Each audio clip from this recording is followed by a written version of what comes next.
I'm Cara. I'm an artist. I'm a sister. I'm a daughter. I'm a peer recovery coach. I'm also a recovering addict. Well, I don't think there was ever a time that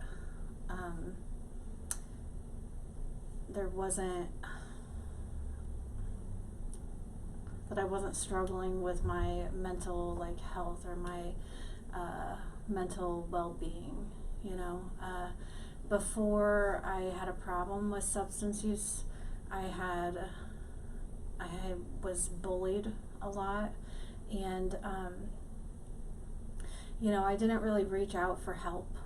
I didn't go to my mother or my stepdad, or I was really close with my grandma, and I didn't go to her, and talk to her about it. I remember kindergarten through 8th grade, I was bullied a lot, and I went home every day, and I either thought about hurting myself, thought about suicide, or acted on those thoughts. And then when I got to high school, I found out about alcohol, and that ended up becoming a better way for me to block out all of those feelings and those emotions.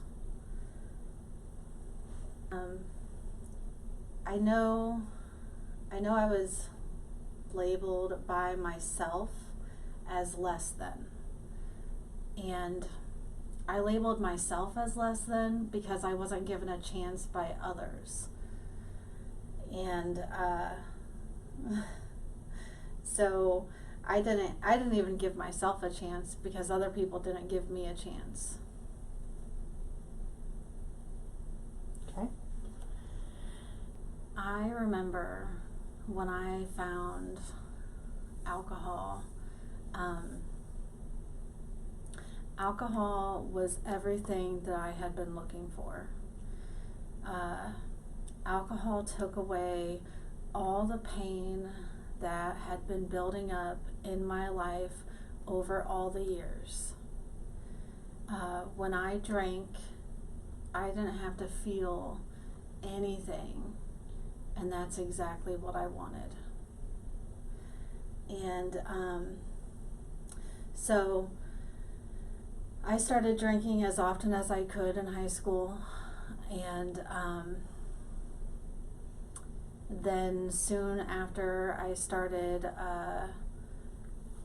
I added pills, because to me I thought that pills were okay because a doctor could prescribe them, and I could look it up on the internet, and it said exactly what was going to happen, and but it wasn't the same as my other friends that were just drinking to drink. I was drinking to forget everything.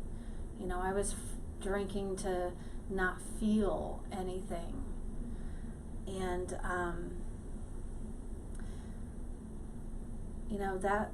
that lasted for a long time. Over the years, I would continue to put myself in situations where I would be under the influence and be around people that I didn't know. And, they would take advantage of that. On top of that,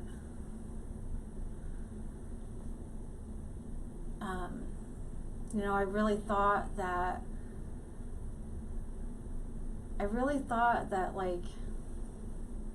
it was okay because, I wasn't putting this drug into a needle, or I had different things that I would say throughout my addiction that I would wrap my head around, and I would hold on to, but the more I used, the more I would break those little boundaries down, until I was doing the same things that I said I would never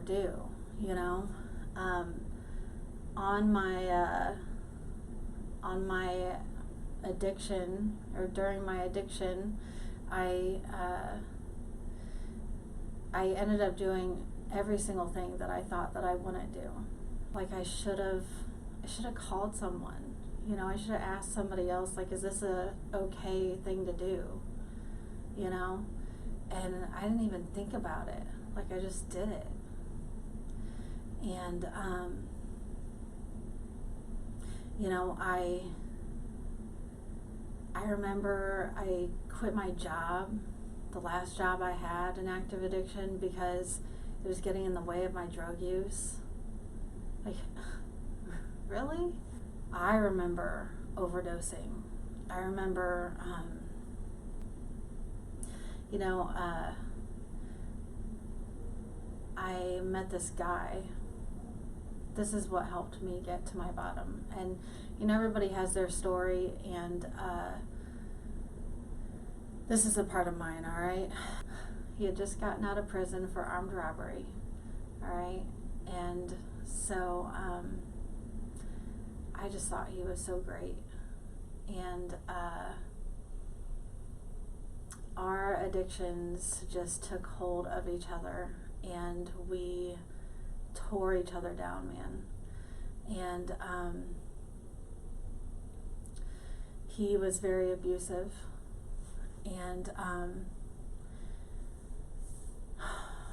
we ended up losing the apartment that we had together, and we became homeless here in Fort Wayne, and we lived on the streets. And I remember that first night that we had here on the street here in Fort Wayne. We stayed on the River Greenway, and I remember people walking by, because we were still on the sidewalk, and it was it's weird, like it's scary, you know, having people walk by you while you're trying to sleep.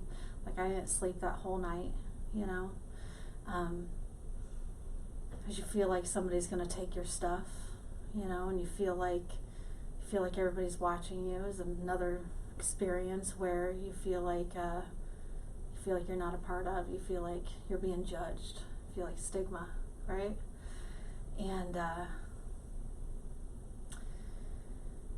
so we were homeless and slept on the street, or we slept at other people's places on their something, whatever they had, maybe their floor, or their porch, or if we had money, we would stay at a hotel. And I married him, and a month after we got married, he put a pillow over my head, and he tried to suffocate me, and was on top of me and tried to, like I was screaming, and he was like punching me, you know. And this man that was a friend of ours ran next door and called the police. And I really think that I'm alive because this man called the police for me, right? The man that called the police, I call him a good friend, but he was, you know, a using friend, right? Maybe a week later, that man died from a heroin overdose. But I definitely think that I'm alive because of him. But, you know, I really don't think that I would have reached to the depths that I needed to reach if I wouldn't have met the man that I met to help me get to the state of being homeless and the abuse that I met, you know. I don't think that I would be where I'm at today if I wouldn't have experienced all of that pain. You know, I had already experienced pain in my life, so that I could get to the point where I was destructing my own life, okay? But I needed to get to the point where I was willing to save my own life, you know? And that wasn't the day. You know, the police came and they took him away, but I let him back in my life because I wasn't ready to help myself that day, okay? It eventually happened, all right, months later. But, and you know, there's this saying that like, God will do for you what you cannot do for yourself. And I remember my husband, he tried to overdose me, and I told him that I was overdosing, and he looked at me and he said, "I love you. Don't worry, honey, I'll see you on the other side." And he walked away, and he called my mother, and he told her, "I just wanted to tell you that I'm sorry. I don't know what happened to Cara. I loved her, but it wasn't me." And I didn't die. That was my higher power doing for me what I could not do for myself, you know, not allowing me to get more high, you know, getting me away from my abuser, getting me away from my husband at the time, you know, and not allowing this substance to be able to go into my body again, you know. And the police came, and they took me to the hospital, and I was put on a hold, and 24 hours later my mom came and picked me up. And I have not gotten high since.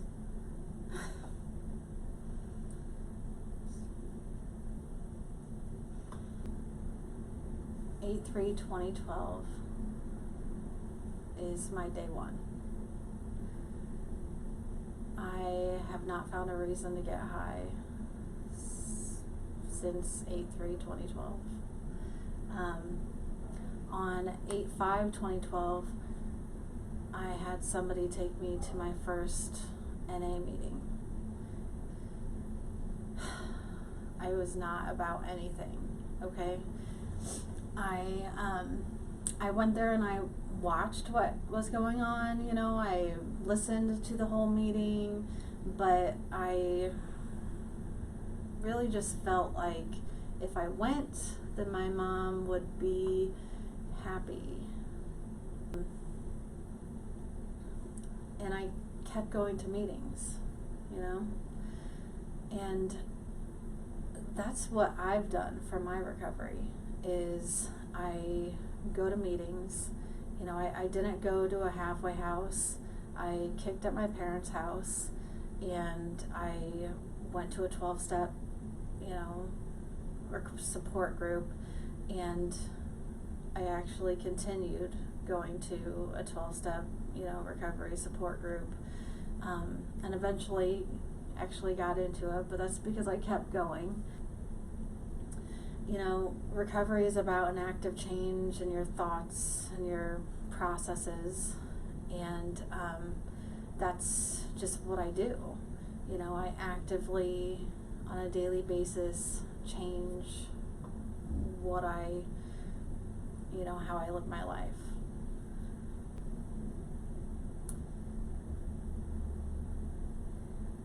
Life in recovery is doing the right thing even if I don't want to. Or, you know, we talk about like changing your people, places, and things. So knowing that if something makes me think about using, then I need to change that part of my life, you know. No matter how lost you feel like you are, you're never too lost.